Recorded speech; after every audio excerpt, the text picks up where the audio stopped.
Corbat ASMR. Hey, coucou, c'est Corbat. Bienvenue dans cette vidéo bonus dans laquelle j'ai compilé l'intégralité de tous les chapitres de lecture chuchotée du Petit Prince. J'espère que ça te plaira. Tu peux maintenant l'écouter en entier. Ce que j'aimerais également, c'est que dans le fil des commentaires, on puisse un petit peu échanger sur quels sont nos passages favoris, voire même essayer de philosopher sur certains de ces passages. Parce que comme je l'ai dit dans plusieurs des vidéos, à chaque fois que j'ai lu et relu ce livre, je comprends de nouveaux passages. Il y a beaucoup de sens cachés. Alors j'aimerais qu'on échange tous autour de ces sens cachés. Si tu en as trouvé, si tu en connais, je t'invite à les marquer dans les commentaires. Alors maintenant je te laisse avec la lecture chuchotée intégrale de cette version pop-up du Petit Prince.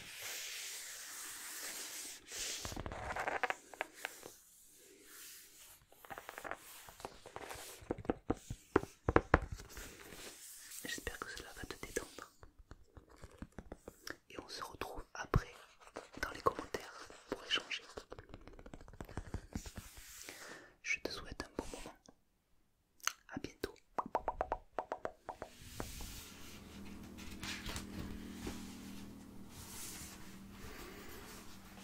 À Léon Verte.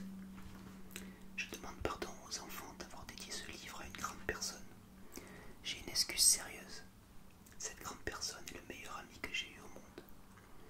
J'ai une autre excuse. Cette grande personne peut tout comprendre, même les livres pour enfants. J'ai une troisième excuse.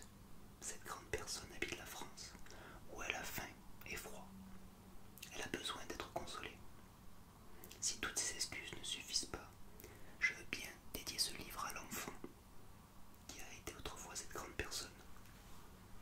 Toutes les grandes personnes ont d'abord été des enfants, mais peu d'entre elles s'en souviennent. Je corrige donc ma dédicace à Léon Verte quand il était petit garçon.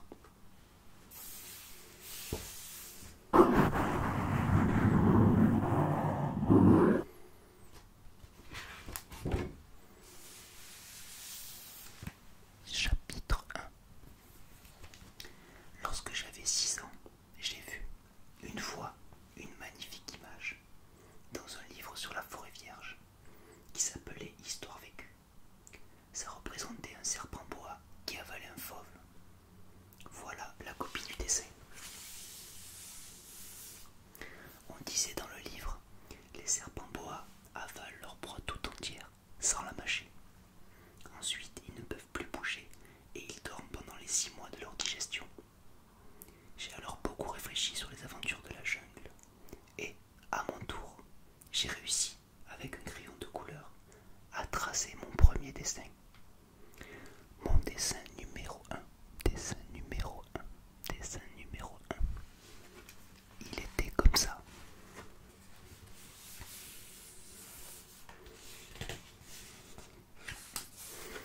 J'ai montré mon chef-d'œuvre aux grandes personnes et je leur ai demandé si mon dessin leur faisait peur. Elles m'ont répondu: pourquoi un chapeau ferait-il peur? Mon dessin ne représentait pas un chapeau, il représentait un serpent boa qui digérait un éléphant. J'ai alors dessiné l'intérieur du serpent boa afin que les grandes personnes puissent comprendre. Elles ont toujours besoin d'explications. Mon dessin numéro 2 était comme ça.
la Chine de l'Arizona.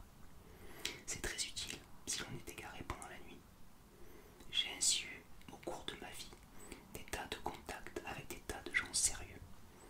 J'ai beaucoup vécu chez les grandes personnes. Je les ai vus de très près. Ça n'a pas trop amélioré mon opinion. Quand j'en rencontrais une qui paraissait un peu lucide, je faisais l'expérience sur elle de mon dessin numéro 1, que j'ai toujours conservé. Je voulais savoir si elle était vraiment compréhensive. Mais toujours elle me répondait « C'est un chapeau ». Alors je ne lui parlais ni de serpent boa, ni de forêt vierge, ni d'étoiles. D'étoiles. Je me mettais à sa portée. Je lui parlais de bridge, de golf, de politique et de cravate. Et la grande personne était bien contente de connaître un homme aussi raisonnable.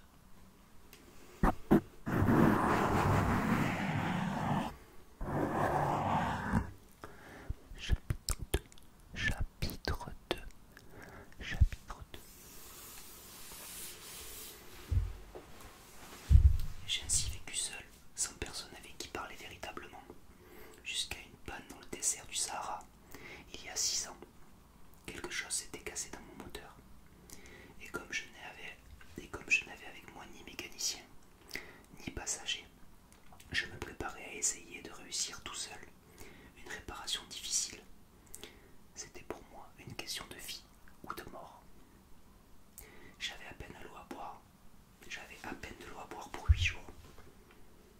Le premier soir, je me suis donc endormi sur le sable, à 1000 milles de toute terre habitée. J'étais bien plus isolé qu'un naufragé sur un radeau au milieu de l'océan. Alors vous imaginez ma surprise, au lever du jour, quand une drôle de petite voix m'a réveillé. Elle disait « S'il vous plaît, dessine-moi un mouton. » Hein? Dessine-moi un mouton. J'ai sauté sur mes pieds comme si j'avais été frappé par la foudre. J'ai bien frotté mes yeux, j'ai bien regardé, et j'ai vu un petit bonhomme tout à fait extraordinaire qui me considérait gravement. Voilà le meilleur portrait que plus tard j'ai réussi à faire de lui. Magnifique portrait à l'aquarelle. Voilà le meilleur portrait que plus tard j'ai réussi à faire de lui. Mais mon dessin, bien sûr, est beaucoup moins ravissant que le modèle. Ce n'est pas ma faute, j'avais été découragé dans ma carrière de peintre par les grandes personnes. À l'âge de 6 ans, je n'avais rien appris à dessiner, sauf les bois fermés et les bois ouverts.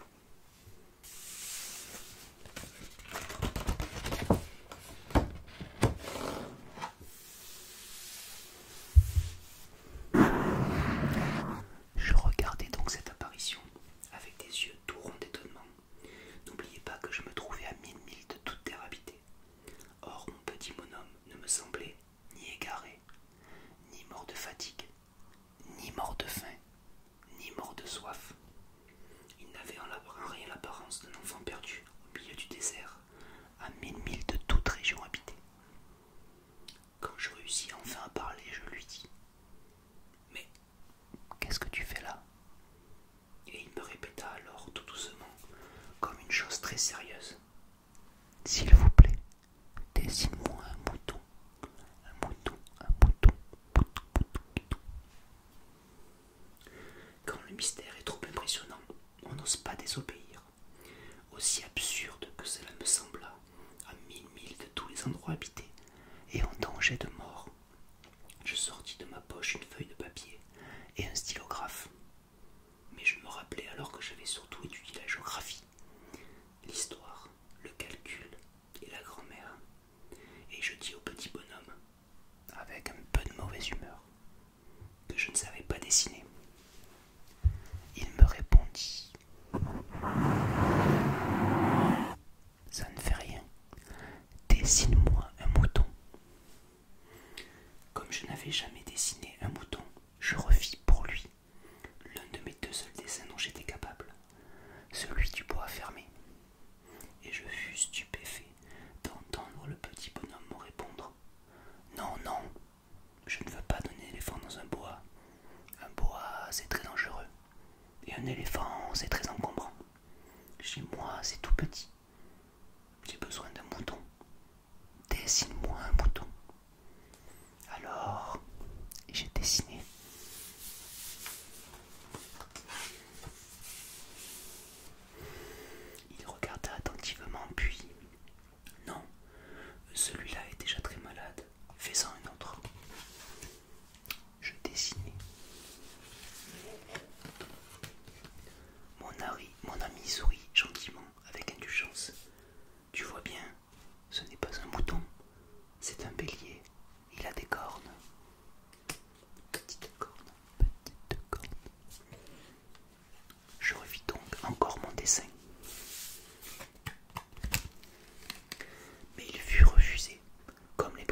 ainsi.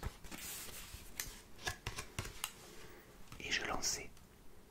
Ça, c'est la caisse. Le mouton que tu veux est dedans.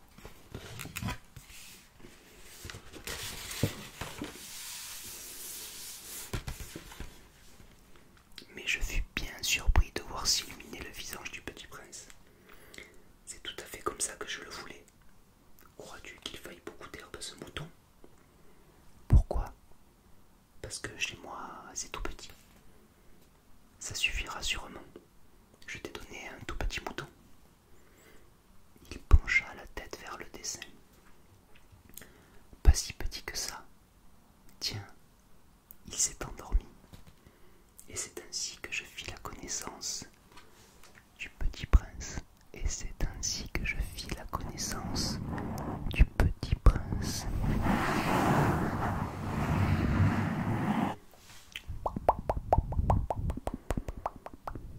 Chapitre 3. Il me fallut longtemps pour comprendre d'où il venait. Le petit prince, qui me posait beaucoup de questions, ne semblait jamais entendre les miennes. Ce sont des mots prononcés par hasard qui, peu à peu, m'ont tout révélé. Ainsi, quand il aperçut pour la première fois mon avion, je ne dessinerai pas mon avion, c'est un dessin beaucoup trop compliqué pour moi. Il me demanda: qu'est-ce que c'est que cette chose-là? Ce n'est pas une chose, ça vole. C'est un avion, c'est mon avion. Et j'étais fier de lui apprendre que je volais. Alors il s'écria: comment? Tu es tombé du ciel? Oui, fis-je modestement. Ah, ça c'est drôle. Et le petit prince eut un très joli éclat de rire qui m'irrita beaucoup. Je désire que l'on prenne mes malheurs au sérieux. Puis il ajouta: alors toi aussi tu viens du ciel? De quelle planète es-tu? J'entrevis aussitôt une lueur dans le mystère de sa présence, et j'interrogeai brusquement: tu viens donc d'une autre planète? Mais il ne me répondit pas. Il hochait la tête doucement tout en regardant mon avion. C'est vrai que là-dessus, tu ne peux pas venir de bien loin. Et il s'enfonça dans une rêverie qui dura longtemps. Puis, sortant mon mouton de sa poche, il se plongea dans la contemplation de son trésor.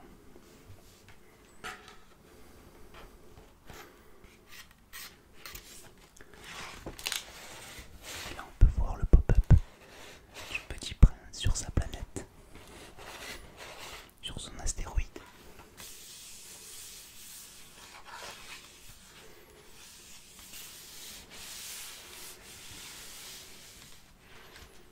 Magnifique pop-up.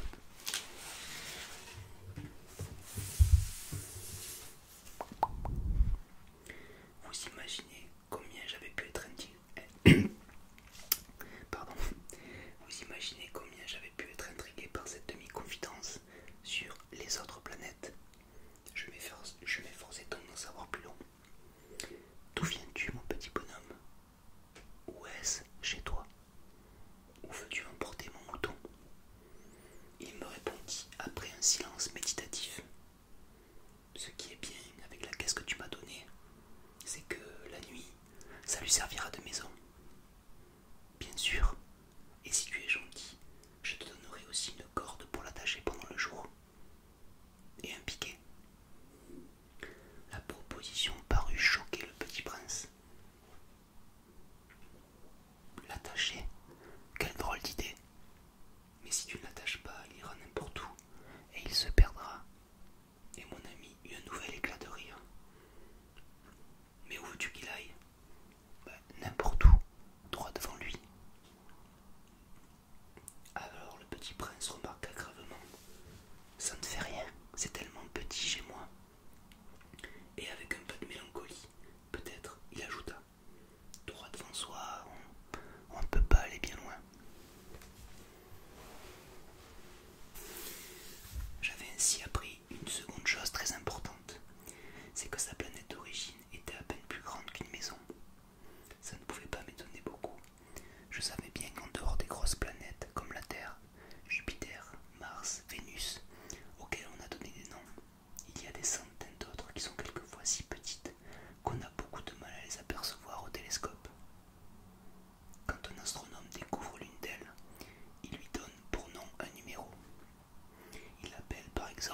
l'astéroïde 325.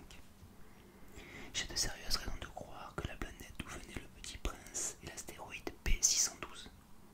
Cet astéroïde n'a été aperçu qu'une fois au télescope, en 1909, par un astronome turc. Il avait alors fait une grande démonstration de sa découverte à un congrès international d'astronomie. Mais personne ne l'avait cru à cause de son costume. Les grandes personnes sont comme ça. Là on voit l'astronome turc avec son gros télescope pour voir l'astéroïde P612. P612. Heureusement pour la réputation de l'astéroïde P612, un dictateur turc imposa à son peuple, sous peine de mort, de s'habiller à l'européenne. L'astronome refit sa démonstration en 1920 dans un habit très élégant, et cette fois-ci, tout le monde fut de son avis. Si je vous ai raconté ces détails sur l'astéroïde P612, et si je vous ai confié son numéro, c'est à cause des grandes personnes. Les grandes personnes aiment les chiffres. Quand vous leur parlez de nouvel ami, elles ne vous questionnent jamais sur l'essentiel. Elles ne vous disent jamais quel est le son de sa voix, quels sont les jeux qu'il préfère, est-ce qu'il collectionne les papillons. Elles vous demandent quel âge a-t-il, combien a-t-il de frères, combien pèse-t-il, combien gagne son père. Alors seulement elles croient le connaître. Si vous dites aux grandes personnes, j'ai vu une belle maison en briques roses, avec des géraniums aux fenêtres et des colombes sur le toit, elles ne parviennent pas à imaginer cette maison. Il faut leur dire, j'ai vu une maison de 100 000 francs. Alors elles s'écrient, oh, comme c'est joli. Ainsi, si vous leur dites, la preuve que le Petit Prince a existé, c'est qu'il était ravissant, qu'il riait et qu'il voulait un mouton. Quand on veut un mouton, c'est la preuve qu'on existe. Elles hausseront les épaules et vous traiteront d'enfant. Mais si vous leur dites, la planète d'où il venait est l'astéroïde P612, alors elles seront convaincues et elles vous laisseront tranquille avec leurs questions. Elles sont comme ça, il ne faut pas leur en vouloir. Les enfants doivent être très indulgents avec les grandes personnes. Mais bien sûr, nous, qui comprenons la vie, nous nous moquons bien des numéros. J'aurais aimé commencer cette histoire à la façon des contes de fées. J'aurais aimé dire: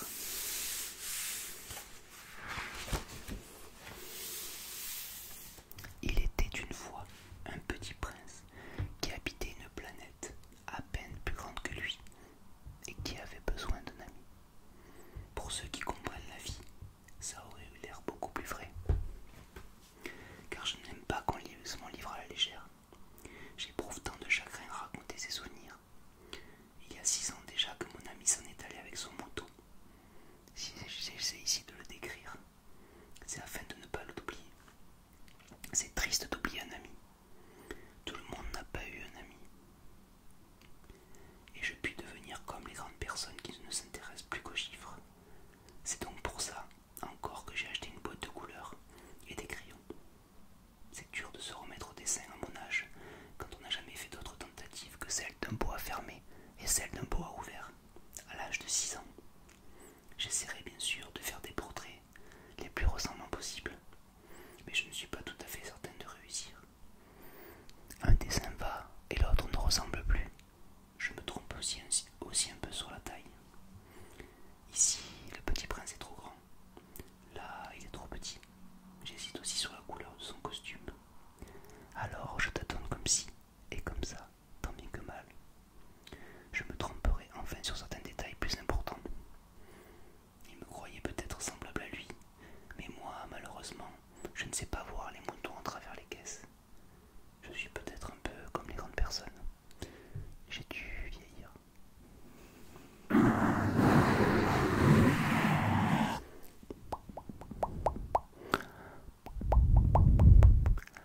Chapitre 5. Chapitre 5. Chaque jour, j'apprenais quelque chose sur la planète, sur le départ, sur le voyage. Ça venait tout doucement, au hasard des réflexions. C'est ainsi que le troisième jour, je connus le drame des baobabs. Baobab. Cette fois-ci encore, ce fut grâce au mouton, car brusquement le petit prince m'interrogea, comme pris d'un doute grave. C'est bien vrai, n'est-ce pas, que les moutons mangent les arbustes? Oui, c'est vrai.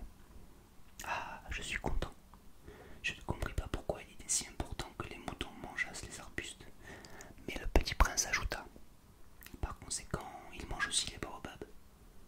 Je fis remarquer au petit prince que les baobabs ne sont pas des arbustes, mais des arbres grands comme des églises, et que, si même il emportait avec lui tout un troupeau d'éléphants, ce troupeau ne viendrait pas à bout d'un seul baobab.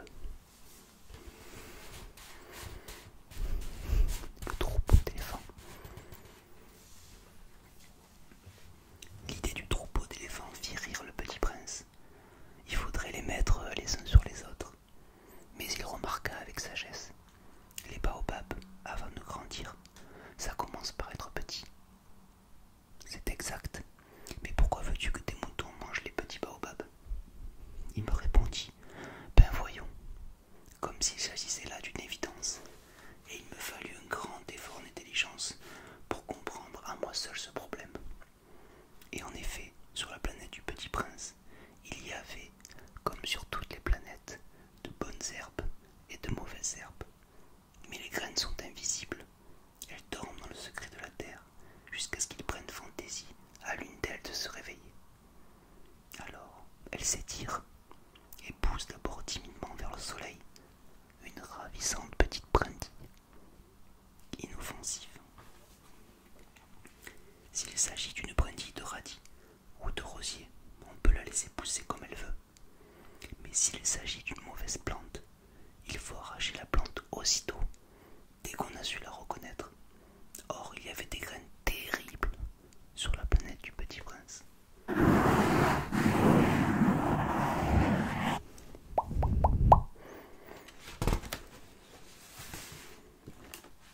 Les baobabs. Superbe pop-up des baobabs. C'était des graines de baobab, en effet. Le sol de la planète en était infesté. Or, un baobab, si on s'y prend trop tard, on ne peut jamais plus s'en débarrasser. Il encombre toute la planète. Il la perd fort de ses racines. Et si la planète est trop petite, et si les baobabs sont trop nombreux, ils la font éclater. C'est une question de discipline, me disait plus tard le petit prince. Quand on a terminé sa toilette du matin, il faut faire soigneusement la toilette de la planète. Il faut s'astreindre régulièrement à arracher les baobabs dès qu'on les distingue avec les rosiers auxquels ils ressemblent beaucoup quand ils sont très jeunes. C'est un travail très ennuyeux, mais très facile. Et un jour, il me conseilla de m'appliquer à réussir un beau dessin pour bien faire un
silence, il me lança, avec une sorte de rancune.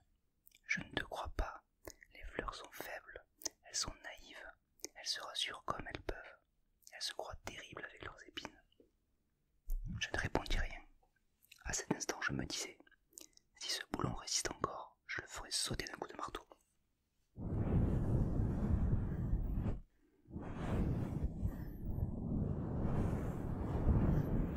Le petit prince dérangea de nouveau mes réflexions.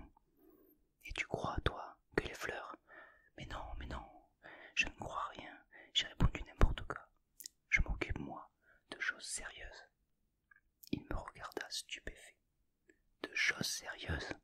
Il me voyait, mon marteau à la main, et les doigts noirs de cambouis, penché sur un objet qui lui semblait très laid. Tu parles comme les grandes personnes. Ça me fit un peu honte. Mais impitoyable, il ajouta. Tu confonds tout, tu mélanges tout. Il était vraiment très irrité. Il secouait au vent des cheveux tout dorés. Je connais une planète où il y a un monsieur cramoisi. Il n'a jamais respiré une fleur. Il n'a jamais regardé une étoile. Il n'a jamais aimé personne. Il n'a jamais rien fait d'autre que des additions. Et toute la journée, il répète comme toi. Je suis un homme sérieux, je suis un homme sérieux. Et ça le fait gonfler d'orgueil. Mais ce n'est pas un homme, c'est un champignon. Un quoi? Un champignon. Le petit prince était maintenant tout pâle de colère. Il y a des millions d'années que les fleurs fabriquent des épines. Il y a des millions d'années que les moutons mangent quand même les fleurs. Et ce n'est pas sérieux de chercher à comprendre pourquoi elles se donnent tant de mal pour se fabriquer des épines qui ne servent jamais de rien. Ce n'est pas important la guerre des moutons et des fleurs. Ce n'est pas plus sérieux et plus important que les additions d'un gros monsieur rouge. Si je connais, moi, une fleur unique au monde, qui n'existe nulle part, sauf sur ma planète, et qu'un petit mouton peut anéantir d'un seul coup, comme ça, un matin, sans se rendre compte de ce qu'il fait, ce n'est pas important ça. Il rougit, puis reprit. Si quelqu'un aime une fleur qui n'existe qu'un exemplaire dans les millions d'étoiles, ça suffit pour qu'il soit heureux quand il les regarde. Il se dit, ma fleur est là, quelque part. Mais si le mouton mange la fleur, c'est pour lui comme si, brusquement, toutes les étoiles s'éteignaient. Et ce n'est pas important ça. Il ne peut rien dire de plus. Il éclata brusquement en sanglots. La nuit était tombée. J'avais lâché mes outils. Je me moquais bien de mon marteau, de mon boulot, de la soif et de la mort. Il y avait sur une étoile, une planète, la mienne, la terre, un petit prince à consoler. Je le pris dans mes bras, je le berçai, je lui disais, la fleur que tu aimes n'est pas en danger. Je lui dessinerai une muselière à ton bouton. Je te dessinerai une armure pour ta fleur. Je ne savais pas trop quoi dire, je me sentais très maladroit. Je ne savais pas comment l'atteindre ou le rejoindre. C'est tellement mystérieux. Le pays des larmes. Le pays des larmes.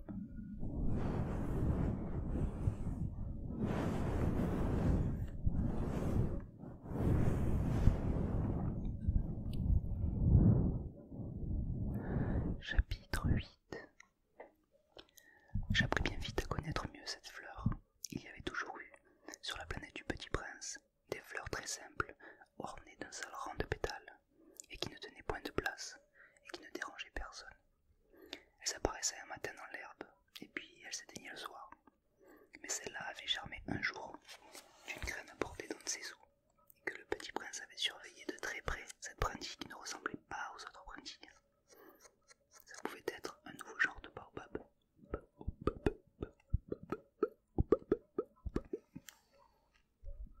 Mais l'arbuste cessa vite de croître et commença de préparer une fleur. Le Petit Prince, qui assistait à l'installation d'un bouton énorme, sentait bien qu'il en sortirait une apparition miraculeuse. Mais la fleur n'en finissait pas de se préparer à être belle, à l'abri de sa chambre verte. Elle choisissait avec soin ses couleurs. Elle s'habillait lentement. Elle ajustait un à un ses pétales. Elle ne voulait pas sortir toute fripée comme les coquelicots. Coquelicot, coquelicot, coquelicot, coquelicot, coquelicot. Elle ne voulait pas sortir toute fripée comme les coquelicots. Coquelicot, coquelicot, coquelicot, coquelicot, coquelicot, coquelicot. Elle ne voulait apparaître que dans le plein rayonnement de sa beauté. Et oui, elle était très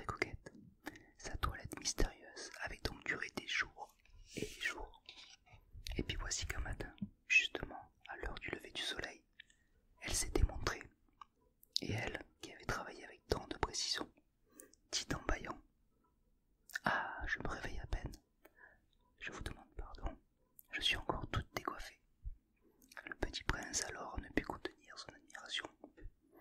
Que vous êtes belle, n'est-ce pas? Répondit doucement la fleur. Et je suis née en même temps que le soleil.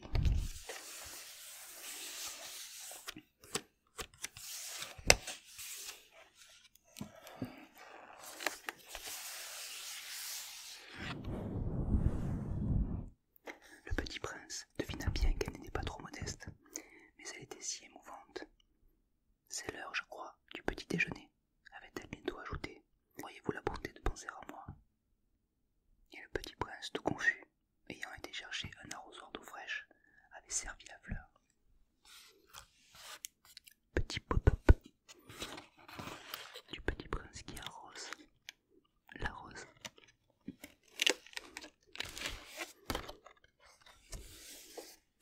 Ainsi l'avait-elle bien vite tourmentée par sa vanité, un peu ombrageuse. Un jour, par exemple, parlant de ses 4 épines, elle avait dit au petit prince: Ils peuvent venir, les tigres, avec leurs griffes. Il n'y a pas de tigres sur ma planète, avait objecté le petit prince. Et puis, les tigres ne mangent pas d'herbe. Je ne suis pas une herbe, avait doucement répondu la fleur. Pardonnez-moi.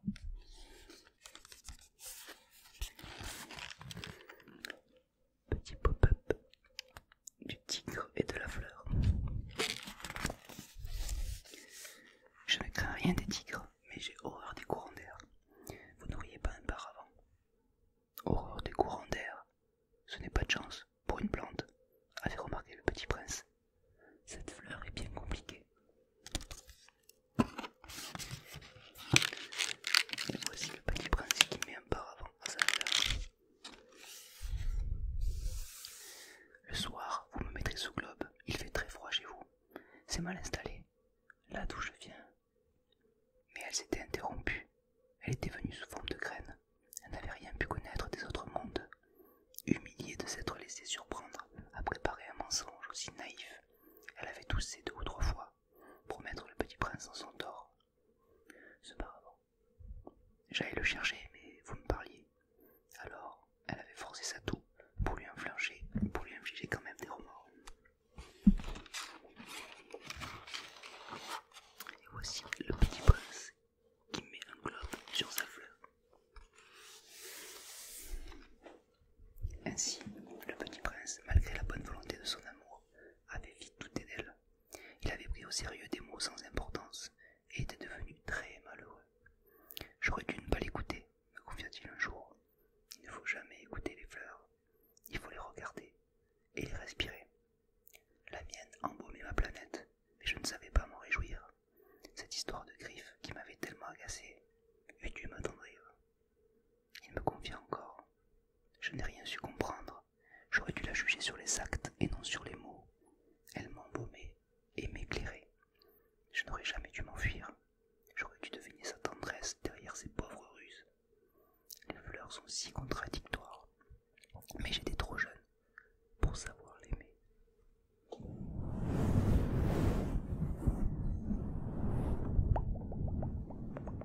Pour savoir l'aimer.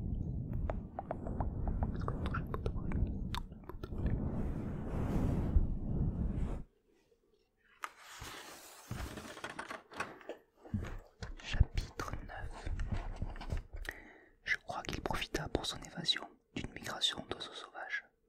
Au matin du départ, il mit sa planète bien en ordre. Il ramena soigneusement ses volcans en activité. Il possédait 2 volcans en activité, et c'était bien commode pour faire chauffer le petit déjeuner du matin. Il possédait aussi un volcan éteint. Mais comme il disait, on ne sait jamais. Il ramena donc également le volcan éteint. S'ils sont bien ramonés, les volcans brûlent doucement et régulièrement, sans éruption. Les éruptions volcaniques sont comme des feux de cheminée. Évidemment, sur notre Terre, nous sommes beaucoup trop petits pour ramener nos volcans. C'est pourquoi ils nous causent tant d'ennuis. Le petit prince arracha aussi, avec un peu de mélancolie, les dernières pousses de baobab. Il ne croyait jamais devoir revenir. Mais tous ses travaux familiers lui parurent, ce matin-là, extrêmement doux.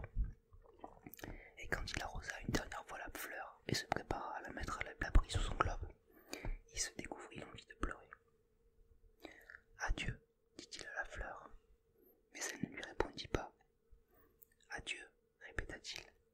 La fleur toussa, mais ce n'était pas à cause de son rhume. J'ai été sotte, lui dit-elle enfin. Je te demande pardon. Tâche d'être heureux.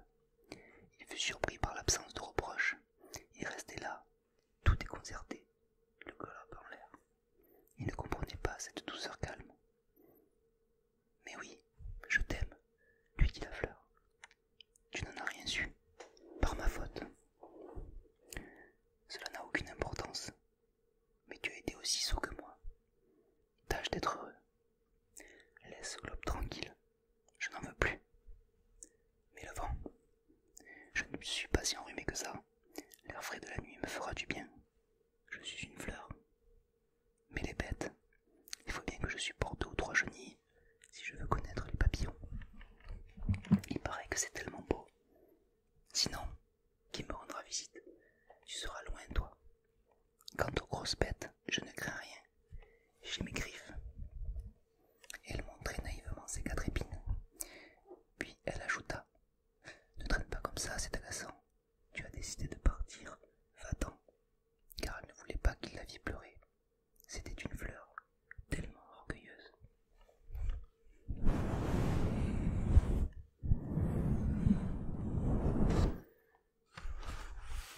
Là on voit le petit prince qui fait les derniers préparatifs. Remonte son volcan. Chapitre 10. Il se trouvait dans la région des astéroïdes 325, 326, 327, 328, 329 et 330. Il commença donc par les visiter, pour y chercher une occupation et pour s'instruire. Le premier était habité par un roi. Le roi siégeait, habillé de pourpre et d'hermine, sur un trône très simple et cependant majestueux. Ah, voilà un sujet, s'écria le roi quand il aperçut le petit prince. Et le petit prince se demanda: comment peut-il me connaître puisqu'il ne m'a encore jamais vu?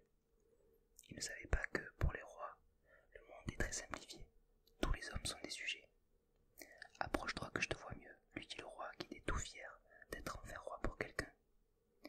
Le petit prince chercha des yeux où s'asseoir, mais la planète était tout encombrée par le magnifique manteau d'hermine. Il resta donc debout, et comme il était fatigué, il bâilla. Il est contraire à l'étiquette de bâiller en présence d'un roi, lui dit le monarque. Je te l'interdis. Je ne peux pas m'en empêcher, répondit le petit prince, tout confus. J'ai fait un long voyage et je n'ai pas dormi. Alors, lui dit le roi, je t'ordonne de bâiller. Je n'ai vu personne bâiller depuis des années. Les bâillements sont pour moi des curiosités. Allons, bâille encore. C'est un ordre. Ça m'intimide. Je ne peux plus, dit le petit prince tout rougissant. Répondit le roi. Alors je t'ordonne tantôt de bâiller et tantôt de...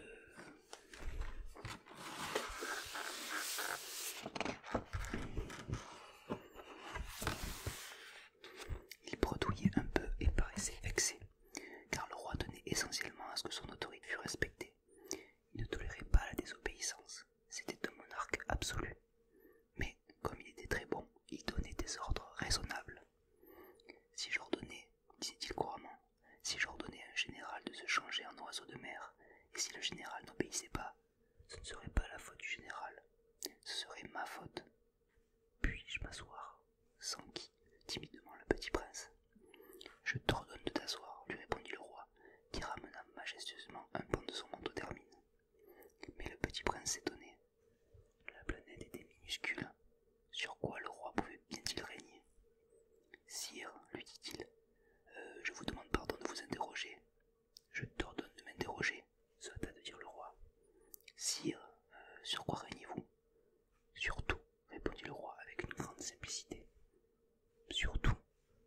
Le roi, d'un geste discret, désigna sa planète, les autres planètes et les étoiles. Sur tout ça, dit le petit prince. Sur tout ça, répondit le roi. Car non seulement c'était un monarque absolu, mais c'était un monarque universel. Et les étoiles vous obéissent? Bien sûr, lui dit le roi. Elles obéissent aussitôt. Je ne tolère pas la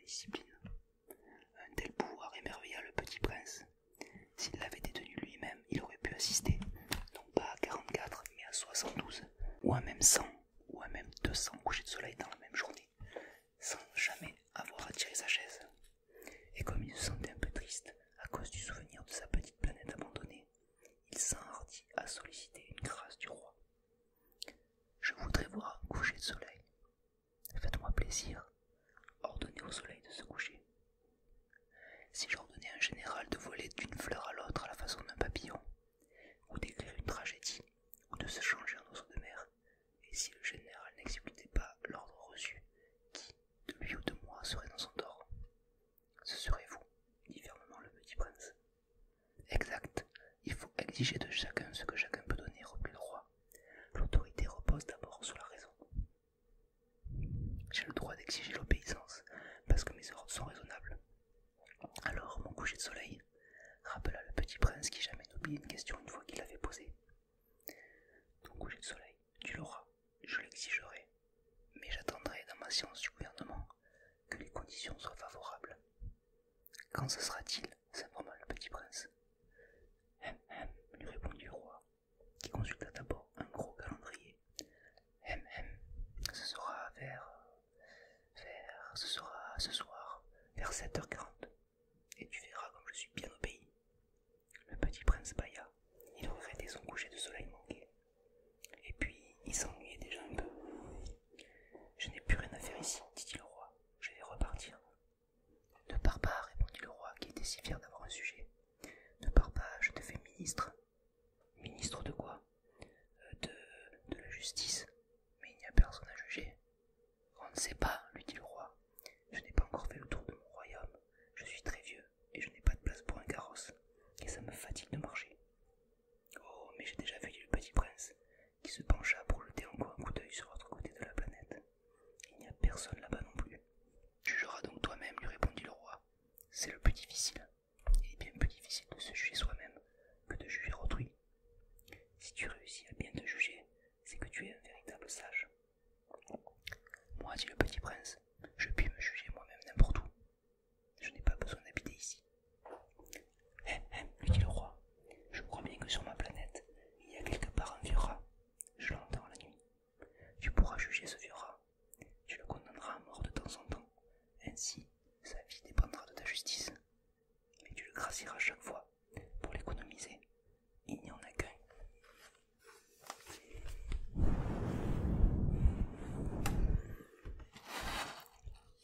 On voit le roi avec son manteau d'hermine toute la place de la planète.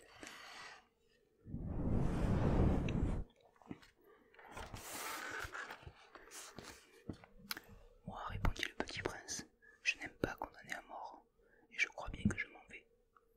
Non, dit-il le roi. Mais le petit prince, ayant achevé ses préparatifs, ne voulut point peiner le vieux monarque. Si votre majesté désirait être obéie ponctuellement, elle pourrait me donner un ordre raisonnable. Elle pourrait m'ordonner, par exemple, de partir avant 1 minute. Il me semble que les conditions sont favorables. Le roi n'ayant rien répondu, le petit prince hésita d'abord, puis, avec un soupir, prit le départ. Je te fais mon ambassadeur, se hâta alors de crier le roi. Il avait un grand air d'autorité.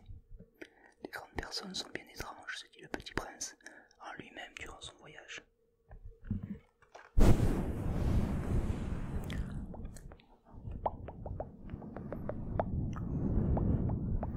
Voyage à travers les planètes, à travers les astéroïdes.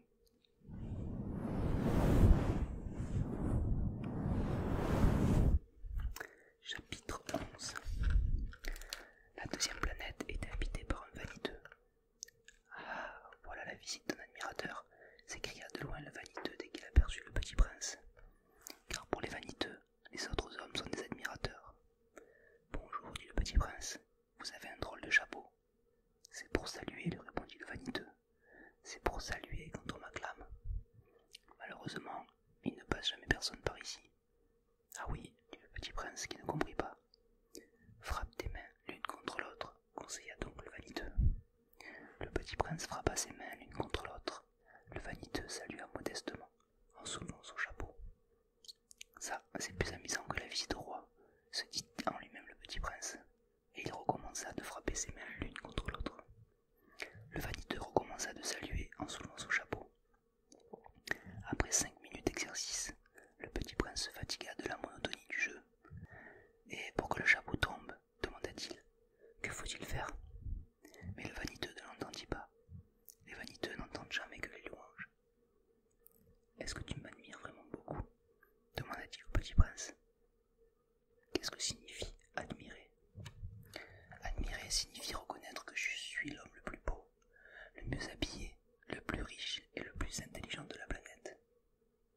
tu es seul sur ta planète. Fais-moi ce plaisir, admire-moi quand même. Je t'admire, dit le petit prince, en haussant un peu les épaules.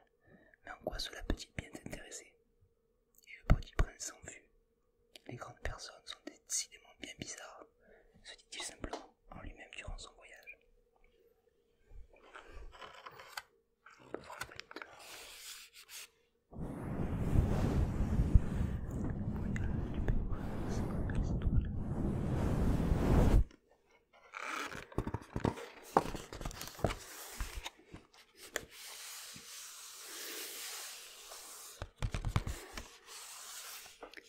La planète suivante était habitée par un buveur.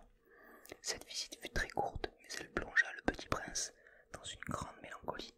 « Que fais-tu là » dit-il au buveur, qu'il trouva installé en silence devant une collection de bouteilles vides et une collection de bouteilles pleines. « Je bois, répondit le buveur, d'un air lugubre. « Pourquoi bois-tu » lui demanda le petit prince. « Pour oublier, répondit le buveur. « Pour oublier quoi » s'enquit le petit prince qui déjà le plaignait.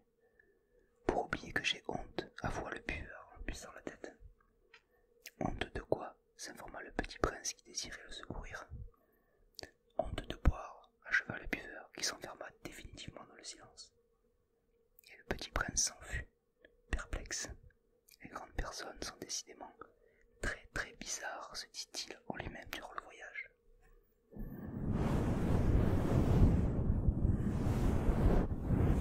Et ça y est, chapitre 13. La quatrième planète était celle du businessman. Cet homme était si occupé qu'il ne leva même pas la tête à l'arrivée du petit prince. « Bonjour, lui dit celui-ci, votre cigarette est éteinte. 3 et 2 font 5, 5 et 7, 12, 12 et 3, 15, bonjour.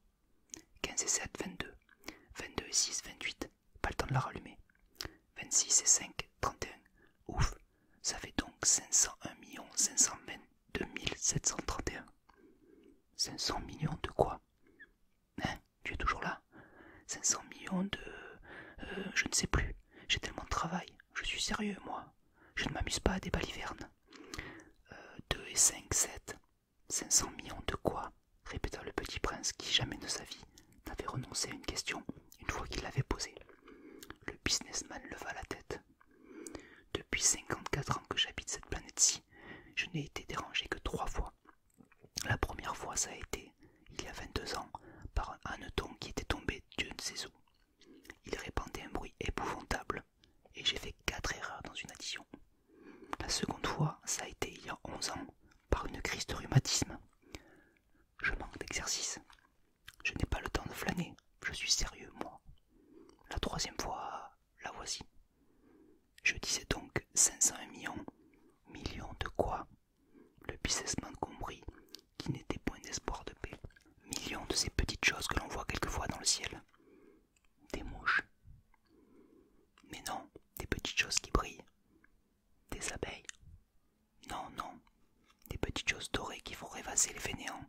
Mais je suis sérieux, moi, je n'ai pas le temps de rêvasser. Ah, des étoiles. C'est bien ça, des étoiles. Et que fais-tu de 500 millions d'étoiles? 501 522 731. Je suis sérieux, moi. Je suis précis. Et que fais-tu de ces étoiles? Ce que j'en fais? Oui. Rien, je les possède. Tu possèdes les étoiles? Oui. Mais j'ai déjà vu un roi qui...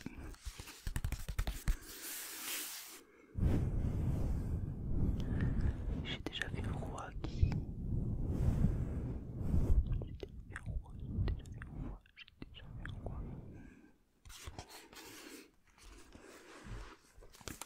Les rois ne possèdent pas, ils règnent sur. C'est très différent. Et à quoi cela te sert de posséder les étoiles? Ça me sert à être riche. Et à quoi cela te sert d'être riche? À acheter d'autres étoiles, si quelqu'un en trouve. Celui-là, se dit en lui-même le petit prince, il raisonne un peu comme un ivrogne. Cependant, il posa encore des questions. Comment peut-on posséder les étoiles? À qui sont-elles? Riposta Grinch le businessman. Je ne sais pas, à personne. Alors elles sont à moi, car j'y ai pensé le premier. Ça suffit. Bien sûr, quand tu trouves un Quand tu trouves une île qui n'est à personne, elle est à toi. Quand tu as une idée le premier, tu la fais breveter, elle est à toi. Et moi, je possède les étoiles, puisque jamais personne avant moi n'a songé à les posséder. Ça, c'est vrai, dit le petit prince. Et qu'en fais-tu? Je les gère, je les compte et je les recompte, dit le businessman. C'est difficile, mais je suis un homme sérieux. Le petit prince n'était pas satisfait encore. Moi, si je possède un foulard, je puis le mettre autour de mon cou et l'emporter. Moi, si je possède une fleur, je puis cueillir ma fleur et l'emporter. Mais tu ne peux pas cueillir les étoiles. Non, mais je puis les placer en banque. Qu'est-ce que ça veut dire? Ça veut dire que j'écris sur un papier le nombre de mes étoiles. Et puis j'enferme à clé ce papier dans un tiroir. Et c'est tout. Ça suffit. C'est amusant, pensa le petit prince. C'est assez poétique, mais ce n'est pas très sérieux. Le petit prince avait sur les choses sérieuses des idées très différentes des idées des grandes personnes. Moi, dit-il encore, je possède une fleur que j'arrose tous les jours. Je possède 3 volcans que je ramone toutes les semaines, car je ramone aussi celui qui est éteint. On ne sait jamais. C'est utile à mes volcans et c'est utile à ma fleur que je les possède. Mais tu n'es pas utile aux étoiles. Le businessman ouvrit la bouche, mais ne trouva rien à répondre. Et le petit prince s'en fut. Les grandes personnes sont décidément tout à fait extraordinaires, se disait-il simplement en lui-même durant le voyage.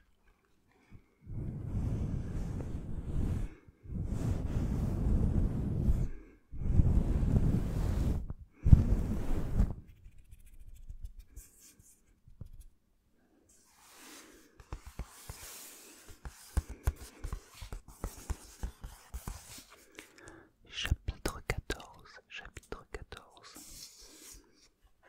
La 5e planète était très curieuse. C'était la plus petite de toutes. Il y avait là juste assez de place pour loger un réverbère et un allumeur de réverbère. Le petit prince ne parvenait pas à s'expliquer à quoi pouvait servir, quelque part dans le ciel, sur une planète sans maison ni population, un réverbère et un allumeur de réverbère.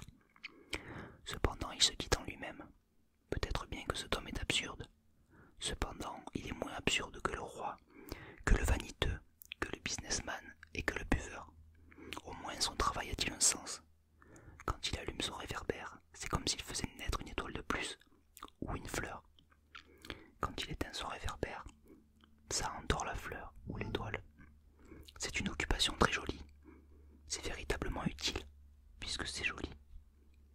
Lorsqu'il aborda la planète, il salua respectueusement l'allumeur. « Bonjour, pourquoi viens-tu d'éteindre ton réverbère ?»« C'est la consigne, » reprit l'allumeur. « Bonjour. »« Qu'est-ce que la consigne ?»« C'est d'éteindre mon réverbère. »« Bonsoir. » Et il le ralluma. « Mais pourquoi viens-tu de le rallumer ?»« C'est la consigne, » répondit l'allumeur. « Je ne comprends pas, » dit le petit prince.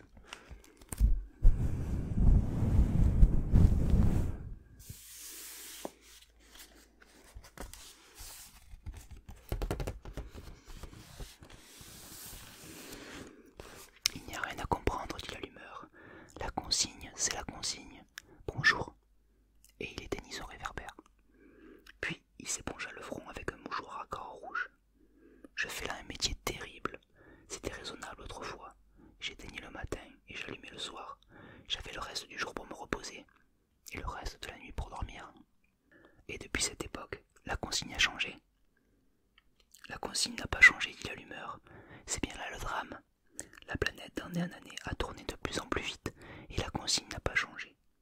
Alors, dit le petit prince, alors maintenant qu'elle fait un tour par minute, je n'ai plus une seconde de repos.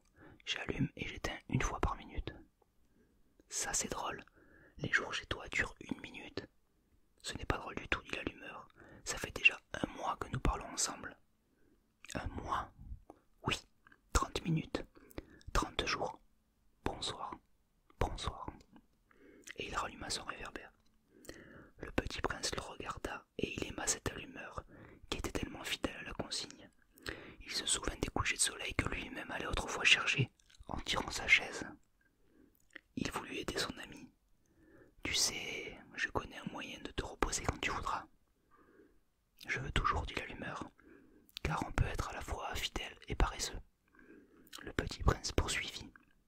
Ta planète est tellement petite que tu en fais le tour en 3 enjambées.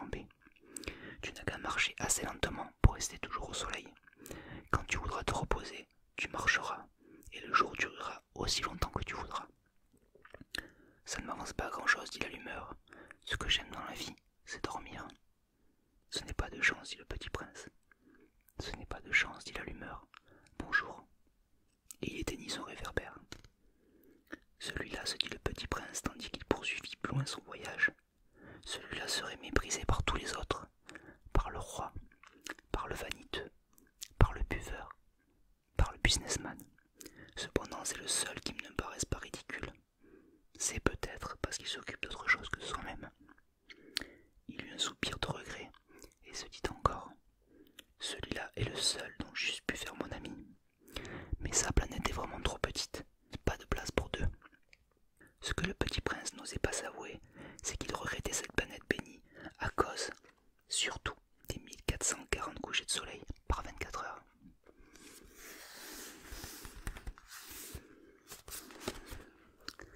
Et voilà le pop-up de l'allumeur de réverbère.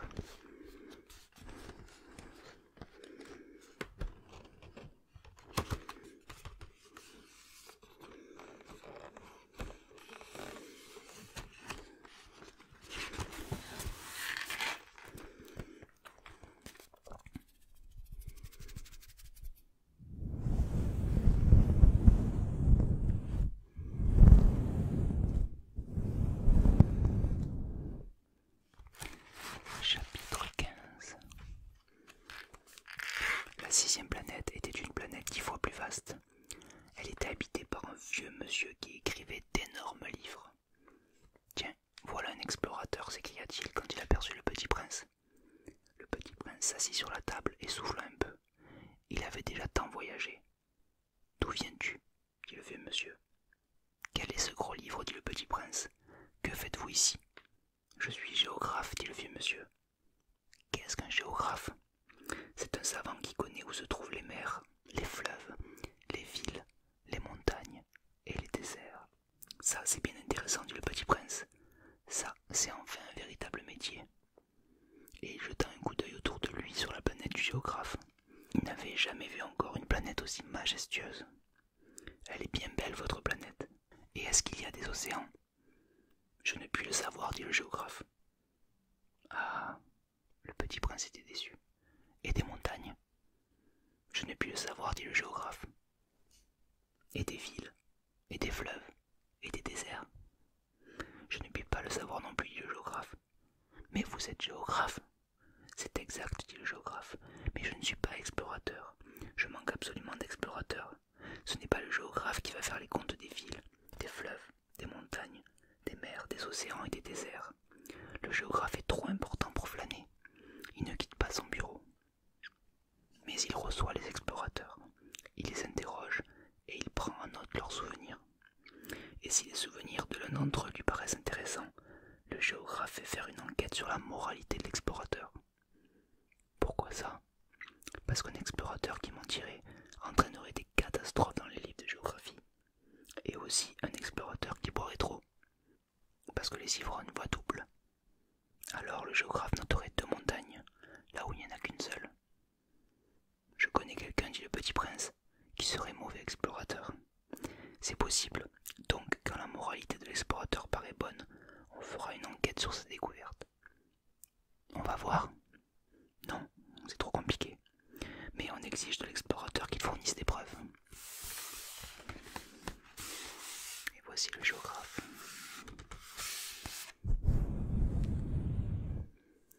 S'il s'agit par exemple de la découverte d'une grosse montagne, on exige qu'il en rapporte de grosses pierres. Le géographe soudain s'émut. Mais toi, tu viens de loin, tu es explorateur, tu vas me décrire ta planète.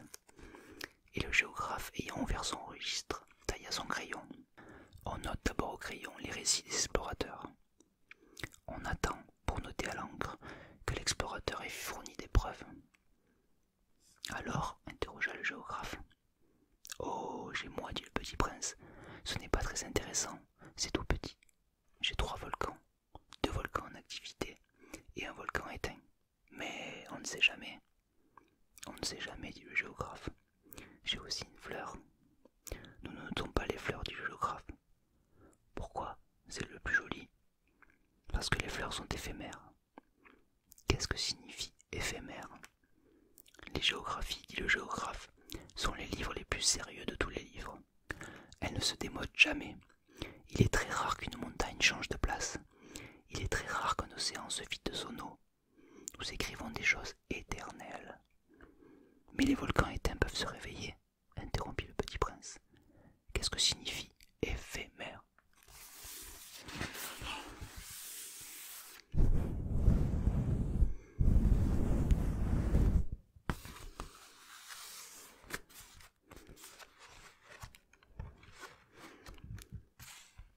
Que les volcans soient éteints ou soient éveillés, ça revient au même pour nous autres, dit le géographe. Ce qui compte pour nous, c'est la montagne. Elle ne change pas. Mais qu'est-ce que signifie éphémère? Répéta le petit prince qui dans sa vie n'avait jamais renoncé à une question une fois qu'il l'avait posée. Ça signifie qui est menacé de disparition prochaine. Ma fleur est menacée de disparition prochaine? Bien sûr. Ma fleur est éphémère, se dit le petit prince. Elle n'a que 4 épines pour se défendre contre le monde. Et je l'ai laissée toute seule chez moi. Ce fut là son premier mouvement de regret. Mais il reprit courage. Que me conseillez-vous d'aller visiter? Demanda-t-il. La planète Terre, lui répondit le géographe. Elle a une bonne réputation. Et le petit prince s'enfuit, songeant à sa fleur.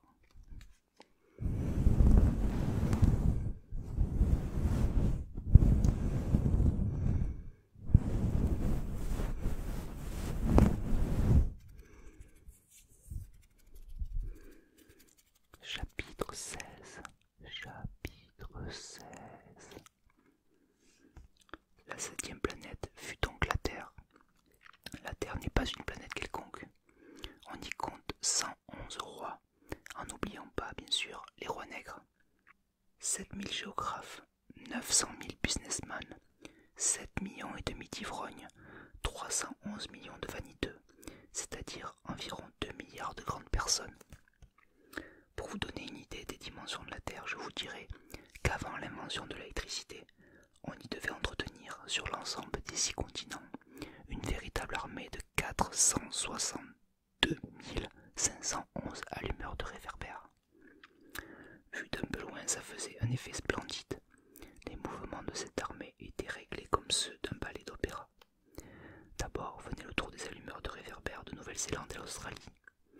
Puis, ceux-ci, ayant allumé leur lampion, s'en allaient dormir.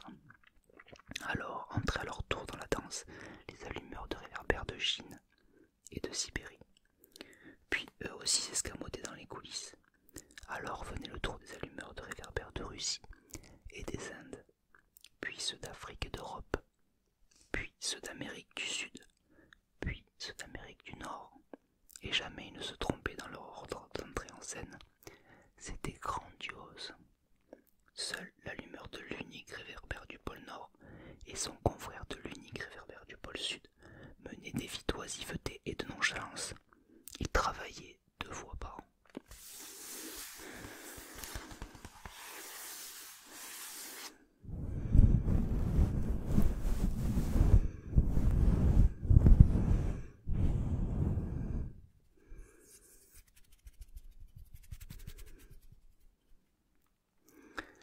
Chapitre 17. Chapitre 17. Quand on veut faire de l'esprit, il arrive que l'on monte un peu. Je n'ai jamais été très honnête en vous parlant des allumeurs de réverbères. Je risque de donner une fausse idée de notre planète à ceux qui ne la connaissent pas. Les hommes occupent très peu de place sur la Terre. Si les 2 milliards d'habitants qui peuplent la Terre se tenaient debout et un peu serrés, comme pour un meeting, ils logeraient aisément sur une place publique de 20 000 de long sur 20 000 de large. On pourrait entasser l'humanité sur le moindre petit îlot du Pacifique. Les grandes personnes, bien sûr, ne vous croiront pas. Elles s'imaginent tenir beaucoup de place. Elles se voient importantes comme des baobabs. Vous leur conseillerez donc de faire le calcul. Elles adorent les chiffres, ça leur plaira. Mais ne perdez pas votre temps en ce pensum, c'est inutile. Vous avez confiance en moi. Vous avez confiance en moi. Le petit prince, une fois sur Terre, fut donc bien surpris de ne voir personne. Il avait déjà peur de cette trompe-l'œil de planète, quand un anneau couleur de lune remua dans le sable. Bonne nuit, fit le petit prince à tout hasard.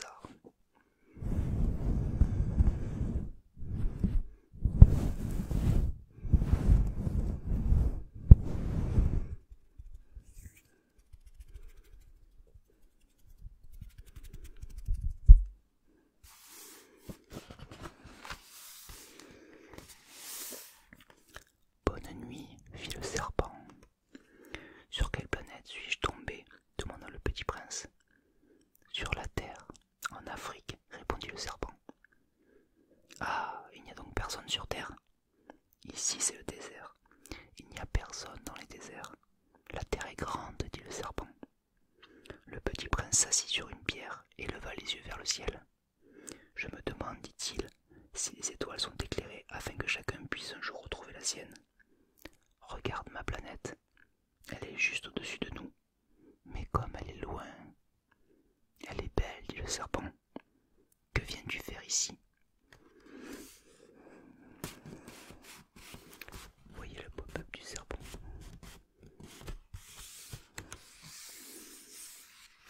Avec l'étoile au-dessus, la planète du petit prince. J'ai des difficultés avec une fleur, dit le petit prince. Ah, fit le serpent. Et ils se turent. Où sont les hommes? Reprit enfin le petit prince. On est un peu seul dans le désert. Le petit prince le regarda longtemps. Tu es une drôle de bête, lui dit-il. Enfin, mince comme un doigt. Mais je suis plus puissant que le doigt d'un roi, dit le serpent. Le petit prince eut un sourire. Tu n'es pas bien puissant. Tu n'as même pas de pattes. Tu ne peux même pas voyager. Je puis t'emporter plus loin qu'un navire, dit le serpent. Il s'enroula autour de la cheville du petit prince, comme un bracelet d'or. Celui que je touche, je le rends à la terre dont il est sorti, dit-il encore. Mais tu es pur et tu viens d'une étoile. Le petit prince ne répondit rien. Tu me fais pitié, toi si faible, sur cette terre de granit. Je puis t'aider un jour si tu regrettes trop ta planète. Je puis... Oh, j'ai très bien compris, fit le petit prince. Mais pourquoi parles-tu toujours par énigme? Je les résous toutes, dit le serpent, et ils se turent.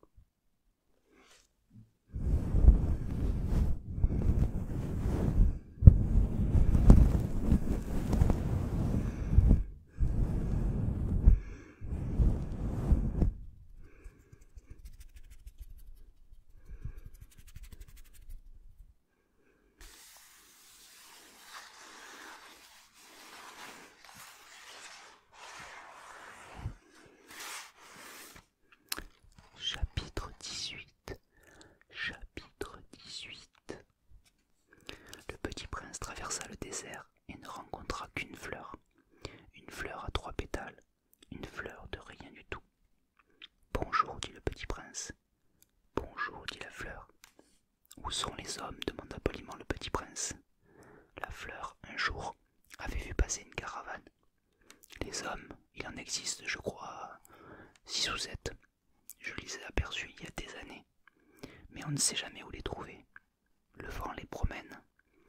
Ils manquent de racines, ça les gêne beaucoup. Adieu, fit le petit prince. Adieu, fit la fleur.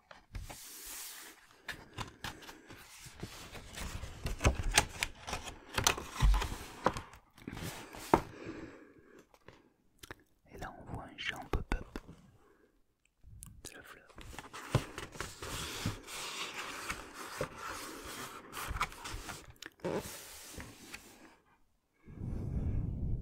Chapitre 19. Chapitre 19. Le petit prince fit l'ascension d'une haute montagne. Les seules montagnes qu'il eût jamais connues étaient les 3 volcans qui lui arrivaient aux genoux. Et il se servait du volcan éteint comme d'un tabouret. D'une montagne haute comme celle-ci, se dit-il donc, j'apercevrai d'un coup toute la planète et tous les hommes. Mais il n'aperçut rien que des aiguilles de roc bien aiguisées. Bonjour, dit-il à son hasard. Bonjour, bonjour, bonjour, bonjour, répondit l'écho. Qui êtes-vous? Dit le petit prince. Qui êtes-vous? Qui êtes-vous? Qui êtes-vous? Qui êtes-vous? Qui êtes-vous? Qui êtes-vous? Qui êtes-vous? Qui êtes-vous?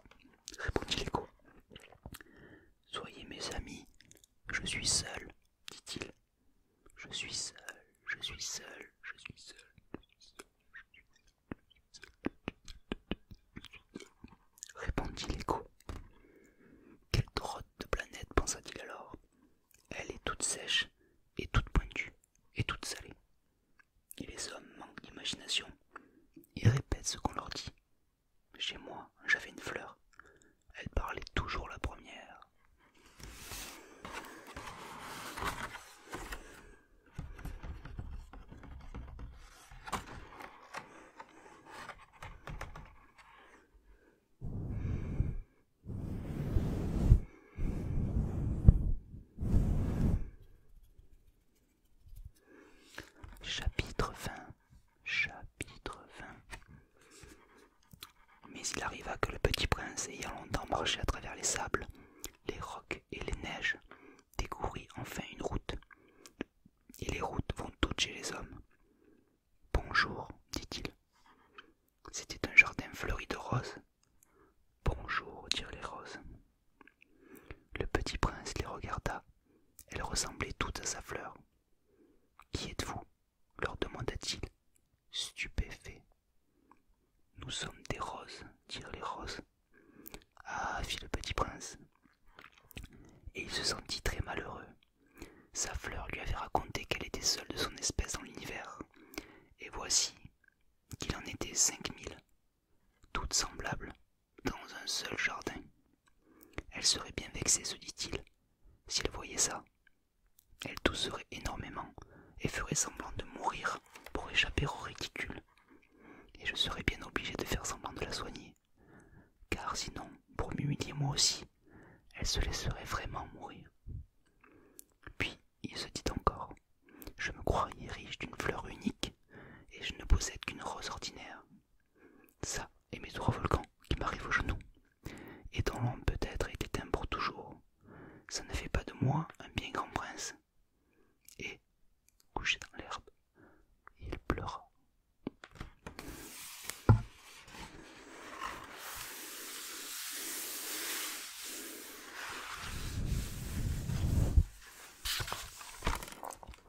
C'est alors qu'apparut le renard. Bonjour, dit le renard. Bonjour, répondit poliment le petit prince, qui se retourna mais ne vit rien. Je suis là, dit la voix, sous le pommier. Qui es-tu? Dit le petit prince. Tu es bien joli. Je suis un renard, dit le renard. Viens jouer avec moi, lui proposa le petit prince. Je suis tellement triste. Je ne puis pas jouer avec toi, dit le renard. Je ne suis pas apprivoisé. Ah, pardon, fit le petit prince. Qu'est-ce que signifie apprivoisé? Tu n'es pas d'ici, dit le renard. Que cherches-tu? Je cherche les hommes, dit le petit prince. Qu'est-ce que signifie apprivoiser? Les hommes, dit le renard, ils ont des fusils et ils chassent. C'est bien gênant. Ils élèvent aussi des poules. C'est leur seul intérêt. Tu cherches des poules? Non, dit le petit prince. Je cherche des amis. Qu'est-ce que signifie apprivoiser? C'est une chose trop oubliée, dit le renard. Ça signifie créer des liens. Créer des liens. Bien sûr, dit le renard. Tu n'es encore pour moi qu'un petit garçon tout semblable à 100 000 petits garçons. Et je n'ai pas besoin de toi. Et tu n'as pas besoin de moi non plus. Je ne suis pour toi qu'un renard semblable à 100 000 renards. Mais si tu m'apprivoises, nous aurons besoin l'un de l'autre. Tu seras pour moi unique au monde. Je serai pour toi unique au monde. Je commence à comprendre, dit le petit prince. Il y a une fleur. Je crois qu'elle m'a apprivoisé. C'est possible, dit le renard. On voit sur la terre toutes sortes de choses. Oh, ce n'est pas la terre, dit le petit prince. Le renard parut très intrigué. Sur une autre planète? Oui. Il y a des chasseurs sur cette planète-là? Non. Ça, c'est intéressant. Et des poules? Non. Rien n'est parfait, soupira le renard. Mais le renard revient à son idée. Ma vie est monotone. Je chasse les poules, les hommes me chassent. Toutes les poules se ressemblent et tous les hommes se ressemblent. Je m'ennuie donc un peu. Mais si tu m'apprivoises, ma vie sera comme ensoleillée. Je connaîtrai un bruit de pas qui sera différent de tous les autres. Les autres pas me feront entrer sous terre. Le tien m'appellera hors du terrier, comme une musique. Et puis regarde, tu vois là-bas, les champs de blé. Je ne mange pas de pain. Le blé pour moi est inutile. Les champs de blé ne me rappellent rien. Et ça c'est triste. Mais tu as les cheveux couleur d'or. Alors ce sera merveilleux quand tu m'auras apprivoisé. Le blé qui est doré me fera souvenir de toi. Et j'aimerais le bruit du vent dans le blé. Le renard se tut et regarda longtemps le petit prince.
sûr, dit le renard.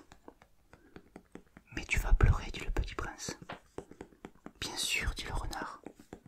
Alors tu n'y gagnes rien. J'y gagne, dit le renard, à cause de la couleur du blé. Puis il ajouta, va voir les roses, tu comprendras que la tienne est unique au monde. Tu reviendras me dire adieu, et je te ferai cadeau d'un secret. Le petit prince s'en fut revoir les roses.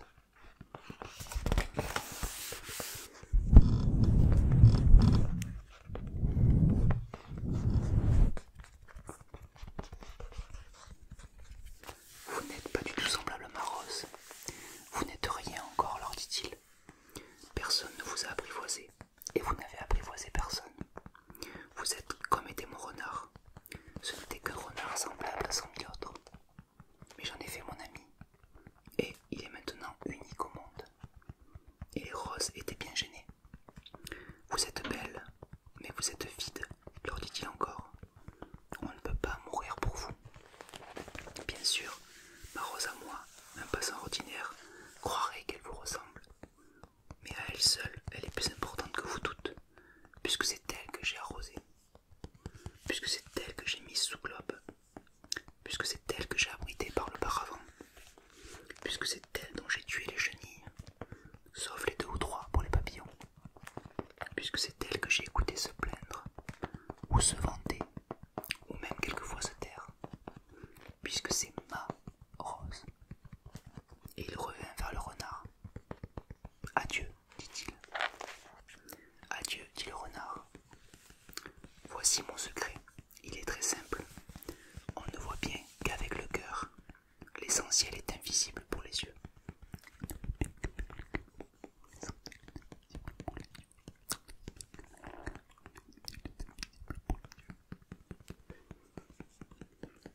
L'essentiel est invisible pour les yeux, répéta le petit prince, afin de s'en souvenir.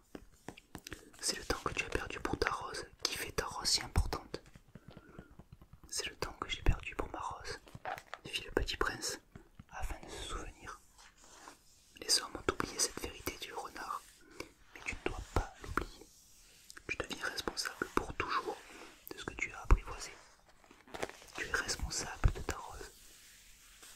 Je suis responsable de ma rose, répéta le petit prince, afin de s'en souvenir.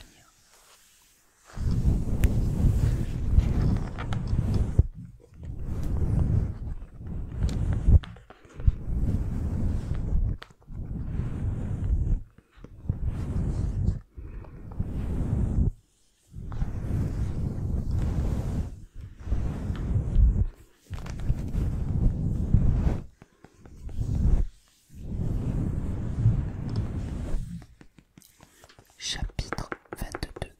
Chapitre 22. Bonjour, dit le petit prince. Bonjour, dit l'écuyère. Que fais-tu ici, dit le petit prince. Je trie les voyageurs par paquet de 1000, dit l'écuyère. J'expédie les trains qui les emportent, tantôt vers la droite, tantôt vers la gauche. Et un heure rapide illuminé, grondant comme le tonnerre, fit trembler la cabine d'aiguillage. Ils sont bien pressés, dit le petit prince. Que cherche-t-il? L'homme de la locomotive l'ignore lui-même, dit l'écuyeur. Et gronda, en sens inverse, un deuxième rapide illuminé. Ils reviennent déjà, demanda le petit prince. Ce ne sont pas les mêmes, dit l'écuyeur. C'est un échange. Ils n'étaient pas contents là où ils étaient. On n'est jamais content là où l'on est, dit l'écuyeur. Et gronda le tonnerre d'un troisième rapide illuminé. Ils poursuivent les premiers voyageurs, demanda le petit prince. Ils ne poursuivent rien du tout, dit l'écuyeur. Ils dorment là-dedans, ou bien ils paillent. Les enfants seuls écrasent leur nez contre les vitres. Les enfants seuls savent ce qu'ils cherchent, fit le petit prince. Ils perdent du temps pour une poupée de chiffon, et elle devient très importante, et si on la leur enlève, ils pleurent. Ils ont de la chance, dit l'écuyeur.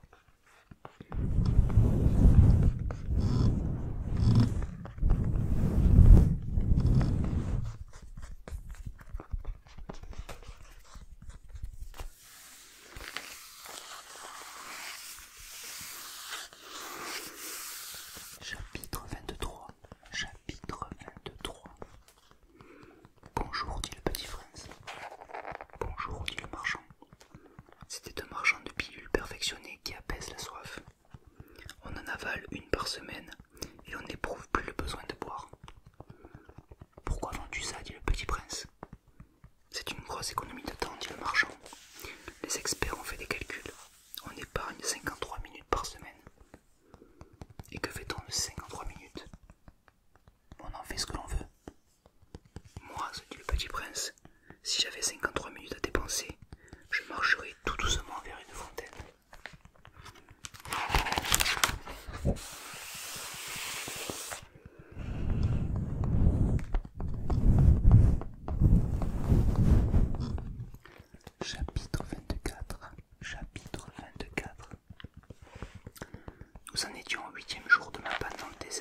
La nuit tomba et les étoiles commencèrent de s'éclairer. Je les apercevais comme un rêve, ayant un peu de fièvre à cause de ma soif. Les mots du petit prince dansaient dans ma mémoire. Tu as donc soif, toi aussi, lui demandai-je. Mais il ne répondit pas à ma question. Il me dit simplement: l'eau peut être aussi bonne pour le cœur. Je ne compris pas sa réponse, mais je me tus. Je savais bien qu'il ne fallait pas l'interroger. Il était fatigué. Il s'assit. Je m'assis auprès de lui. Et après un silence, il dit encore: les étoiles sont belles, à cause d'une fleur que l'on ne voit pas. Je répondis: bien sûr, et je regardais, sans parler, les plis du sable sous la lune. Le désert est beau, ajouta-t-il. Et c'était vrai, j'ai toujours aimé le désert. On s'assoit sur une dune de sable, on ne voit rien, on n'entend rien, et cependant quelque chose rayonne en silence. Ce qui embellit le désert, dit le petit prince, c'est qu'il cache un puits quelque part. Je fus surpris de comprendre soudain ce mystérieux rayonnement de sable. Lorsque j'étais petit garçon, j'habitais une maison ancienne, et la légende racontait qu'un trésor y était enfoui. Bien sûr, jamais personne n'a su le découvrir, ni peut-être même ne l'a cherché. Mais il enchantait toute cette maison. Ma maison cachait un secret au fond de son cœur.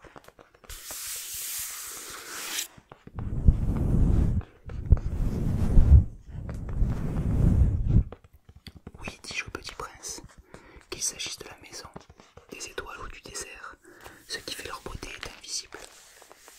Je suis content, dit-il, que tu sois d'accord avec mon renard. Comme le petit prince s'endormait, je le pris dans mes bras et me remit en route. J'étais ému. Il me semblait porter un trésor fragile. Il me semblait même qu'il n'y eût rien de plus fragile sur terre. Je regardais, à la lumière de la lune, ce front pâle, ses yeux clos, ses mèches de cheveux qui tremblaient au vent. Et je me disais: ce que je vois là n'est qu'une écorce. Le plus important est invisible.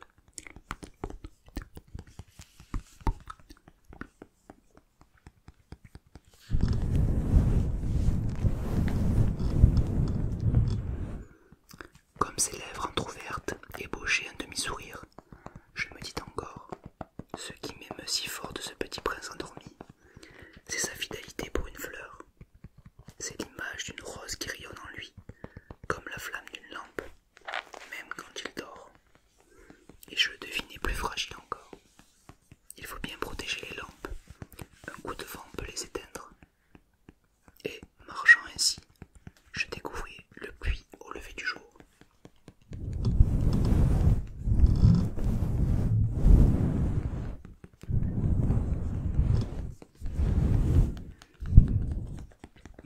Chapitre 25. Chapitre 25. Les hommes, dit le petit prince, ils s'enfournent dans les rapides. Ils ne savent plus ce qu'ils cherchent. Alors ils s'agitent et tournent en rond. Et il ajouta: ce n'est pas la peine. Le puits que nous avions atteint ne ressemblait pas aux puits aériens. Les puits aériens sont de simples trous creusés dans le sable. Celui-là ressemblait à un puits de village. Mais il n'y avait là aucun village, et je croyais rêver. C'est étrange, dis-je au petit prince. Tout est prêt. La poulie, le seau et la corde. Il rit, toucha la corde, fit jouer la poulie. Et la poulie gémit comme gémit une vieille girouette quand le vent a longtemps dormi. Tu entends, dit le petit prince, nous réveillons ce puits, et il chante. Je ne voulais pas qu'il fît un effort. Laisse-moi faire, lui dis-je, c'est trop lourd pour toi. Lentement, je hissai le seau jusqu'à la margelle. Je lui installai bien d'aplomb. Dans mes oreilles durait le chant de la poulie, et dans l'eau qui tremblait encore, je voyais trembler le soleil. J'ai soif de cette eau-là, dit le petit prince. Donne-moi à boire. Et je compris ce qu'il avait cherché. Je soulevai le seau jusqu'à ses lèvres. Il but, les yeux fermés. C'était doux comme une fête. Cette eau était bien autre chose qu'un aliment. Elle était née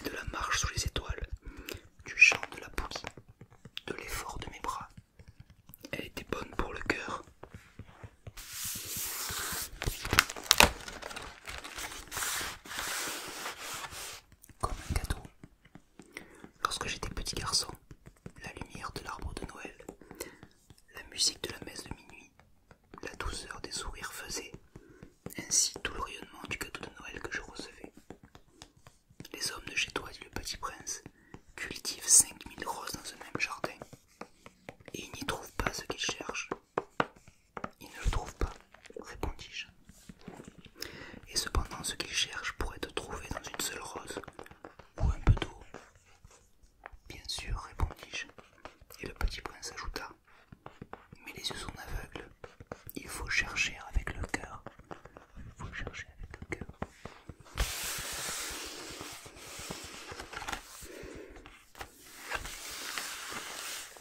Là on voit le petit prince qui touche la corde et qui fait jouer la poulie.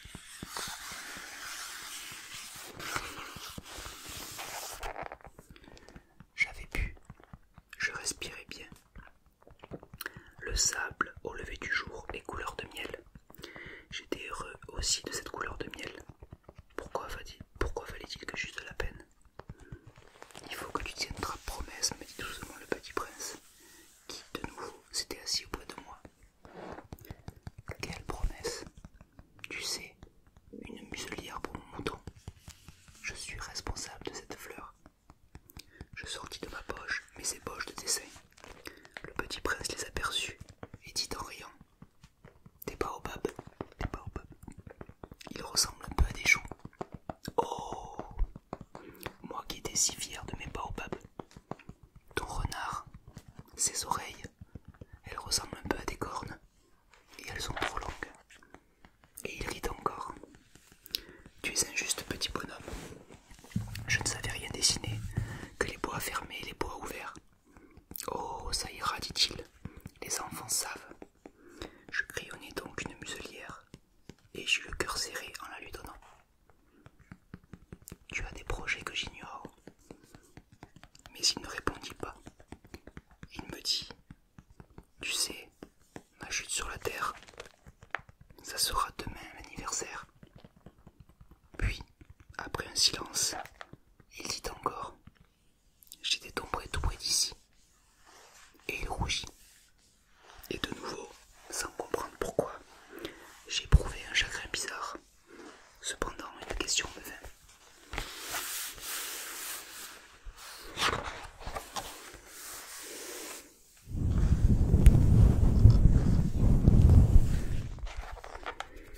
Alors, ce n'est pas par hasard que, le matin où je t'ai connu, il y a 8 jours, tu te promenais comme ça, tout seul, à 1000 milles de toutes les régions habitées.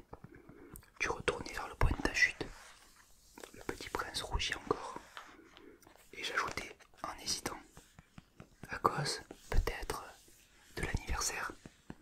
Le petit prince rougit de nouveau. Il ne répondait jamais aux questions. Mais quand on rougit, ça signifie oui, n'est-ce pas? Ah, lui dis-je, j'ai peur. Mais il me répondit, tu dois maintenant travailler. Tu dois repartir vers ta machine. Je t'attends ici. Reviens demain soir. Mais je n'étais pas rassuré. Je me souvenais du renard. On risque de pleurer un peu si l'on se laisse apprivoiser. On risque de pleurer un peu si on se laisse apprivoiser. On risque de pleurer un peu si on se laisse apprivoiser.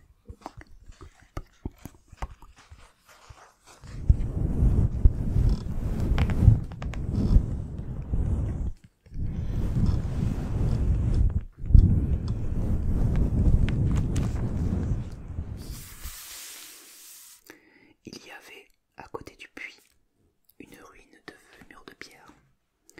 Lorsque je revins de mon travail, le lendemain soir, j'aperçus de loin mon petit prince assis là-haut, les jambes pendantes, et j'entendis qui parlait. Tu ne t'en souviens donc pas, disait-il. Ce n'est pas tout à fait ici. Une autre voix lui répondit sans doute, puisqu'il répliqua. Si, si, c'est bien le jour, mais ce n'est pas ici l'endroit. Je poursuivis ma marche vers le mur. Je ne voyais ni n'entendais toujours personne. Pourtant, le petit prince répliqua de nouveau. Bien sûr, tu verras où commence ma trace dans le sable. Tu n'as qu'à m'y attendre. J'y serai cette nuit. J'étais à 20 mètres du mur et je ne voyais toujours rien. Le petit prince dit encore, après un silence, tu as du bon venin. Tu es sûr de ne pas me faire souffrir longtemps? Je fis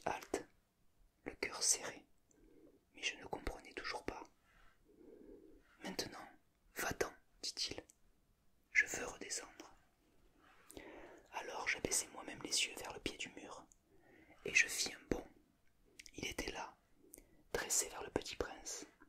Un de ces serpents jaunes qui vous exécute en 30 secondes. Tout en fouillant ma poche pour en tirer mon revolver, je pris le pas de course, mais, au bruit que je fis, le serpent se laissa doucement couler dans le sable, comme un jet d'eau qui meurt, et, sans trop se presser, se faufila entre les pierres avec un léger bruit de métal. On peut voir le serpent au pied du mur. Maintenant, va-t'en, dit-il, je veux descendre.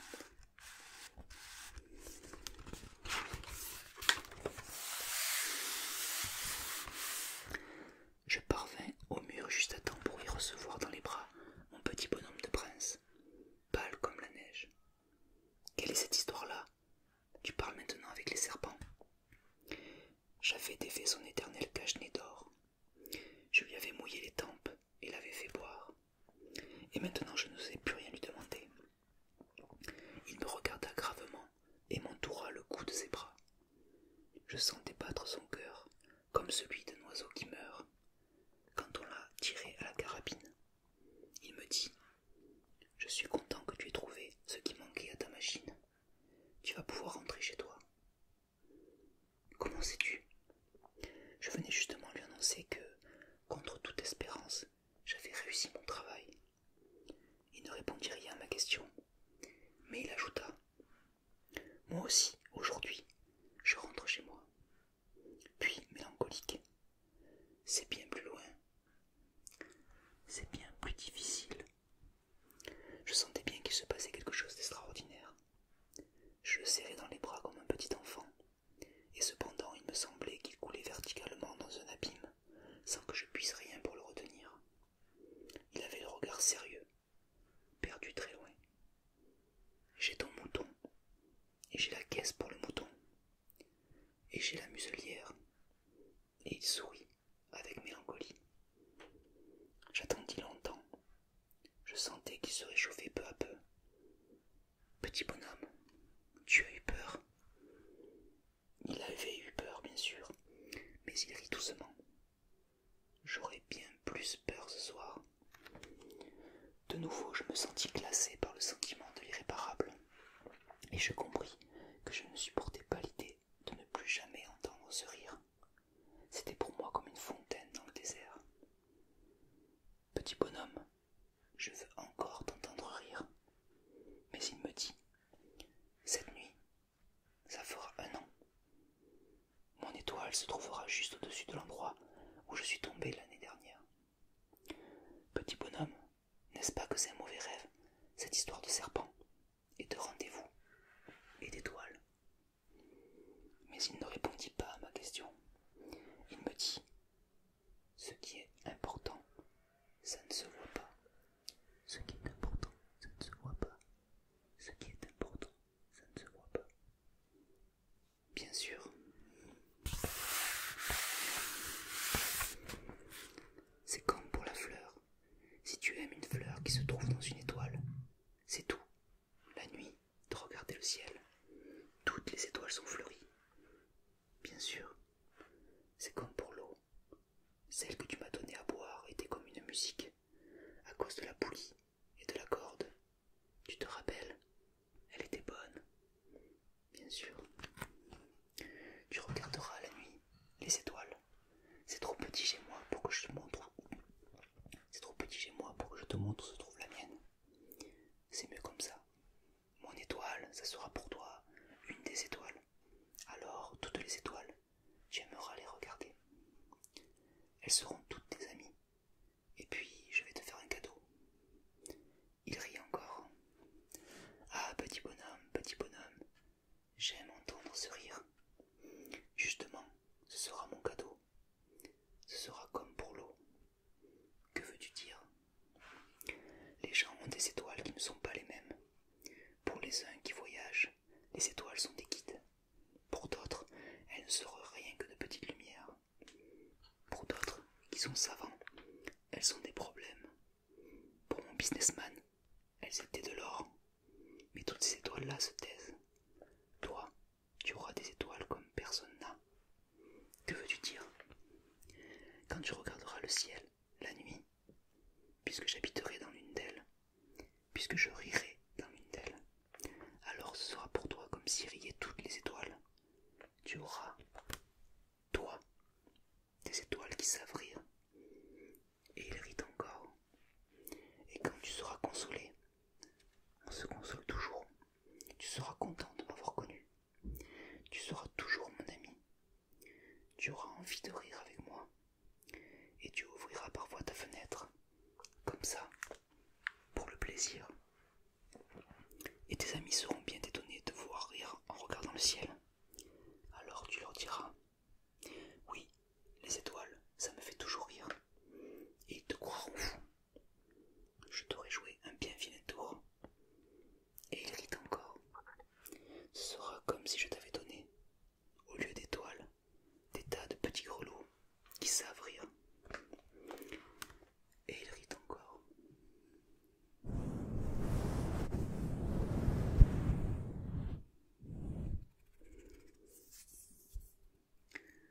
Puis il devint sérieux. Cette nuit, tu sais, ne viens pas. Je ne te quitterai pas. J'aurai l'air d'avoir mal. J'aurai un peu l'air de mourir. C'est comme ça. Ne viens pas voir ça. Ce n'est pas la peine. Je ne te quitterai pas. Mais il était soucieux.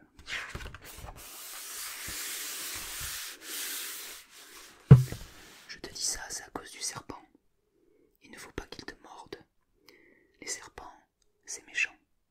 Ça peut mordre pour le plaisir. Je ne te quitterai pas. Mais quelque chose le rassura. C'est vrai qu'ils n'ont plus de venin pour la seconde morsure. Cette nuit-là, je ne le vis pas se mettre en route. Il s'était évadé sans bruit. Quand je réussis à le rejoindre, il marchait décidé, d'un pas rapide. Il me dit seulement « Ah, tu es là !» Et il me prit par la main. Mais il se tourmenta encore. « Tu as eu tort. Tu auras de la peine. J'aurai l'air d'être mort, et ça ne sera pas vrai. » Moi, je me taisais. Tu comprends, c'est trop loin. Je ne peux pas emporter ce cœur-là. C'est trop lourd. Moi, je me taisais. Il se découragea un peu, mais il fit encore un effort. Ce sera gentil, tu sais. Moi aussi, je regarderai les étoiles. Toutes les étoiles seront des puits avec une poulie rouillée. Toutes les étoiles me verseront à boire. Moi, je me taisais. Ce sera tellement amusant. Tu auras 500 millions de grelots. J'aurai 500 millions de fontaines. Et il se tut aussi, parce qu'il pleurait. C'est là. Laisse-moi faire un pas tout seul. Et il s'assit parce qu'il avait peur. Il dit encore, tu sais, ma fleur, j'en suis responsable. Et elle est tellement faible. Et elle est tellement naïve. Elle a 4 épines de rien du tout pour la protéger contre le monde. Moi, je m'assis parce que je ne pouvais plus me tenir debout. Il dit, voilà, c'est tout. Il hésita encore un peu, puis il se releva. Il fit un pas. Moi, je ne pouvais pas bouger. Il y eut rien qu'un éclair jaune près de sa cheville. Il demeura un instant immobile. Il ne cria pas. Il tomba doucement comme tombe un arbre.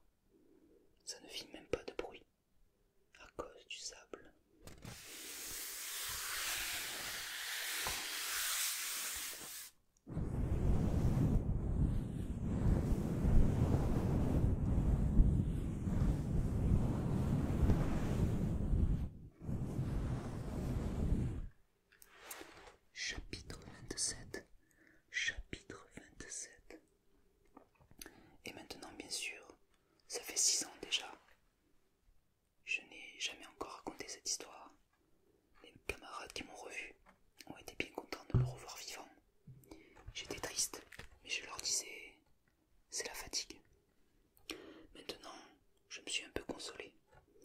C'est-à-dire, pas tout à fait.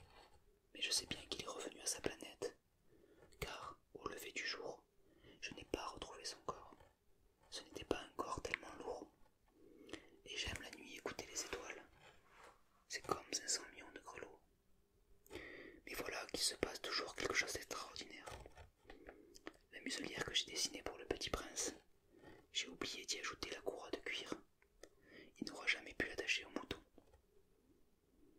Alors je me demande, que s'est-il passé sur sa planète? Peut-être bien que le mouton a mangé la fleur.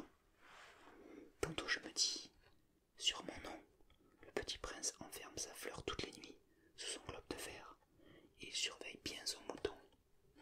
Alors je suis heureux et toutes les étoiles rient doucement. Tantôt je me dis, on est distrait une fois ou l'autre et ça suffit. Il a oublié un soir le globe de verre, ou bien le mouton est sorti sans bruit pendant la nuit. Alors les grelots se changent tous en larmes. C'est là un bien grand mystère. Pour vous qui aimez aussi le petit prince, comme pour moi, rien de l'univers n'est semblable si quelque part, on ne sait où, un mouton que nous ne connaissons pas a, oui ou non, mangé une rose. Regardez le ciel. Demandez-vous, le mouton, oui ou non, a-t-il mangé la fleur? Et vous verrez comme tout change. Et aucune grande personne ne comprendra jamais que ça a tellement d'importance. Que ça a tellement d'importance.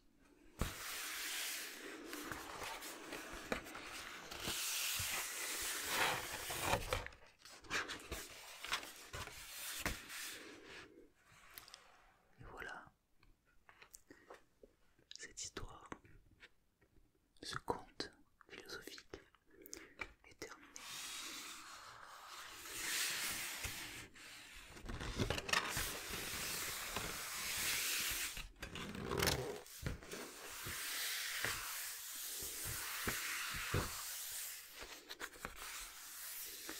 Avec pour épilogue,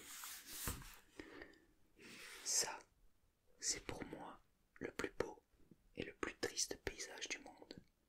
C'est le même paysage que celui de la page précédente, mais je l'ai dessiné une fois encore pour bien vous le montrer. C'est ici que le petit prince a apparu sur terre, puis disparu. Regardez attentivement ce paysage, afin d'être sûr de reconnaître si vous voyagez un jour en Afrique, dans le désert. Et s'il vous arrive de passer par là, je vous en supplie, ne vous pressez pas, attendez un peu, juste sous l'étoile. Si alors un enfant vient à vous, s'il rit, s'il a des cheveux d'or, s'il ne répond pas quand on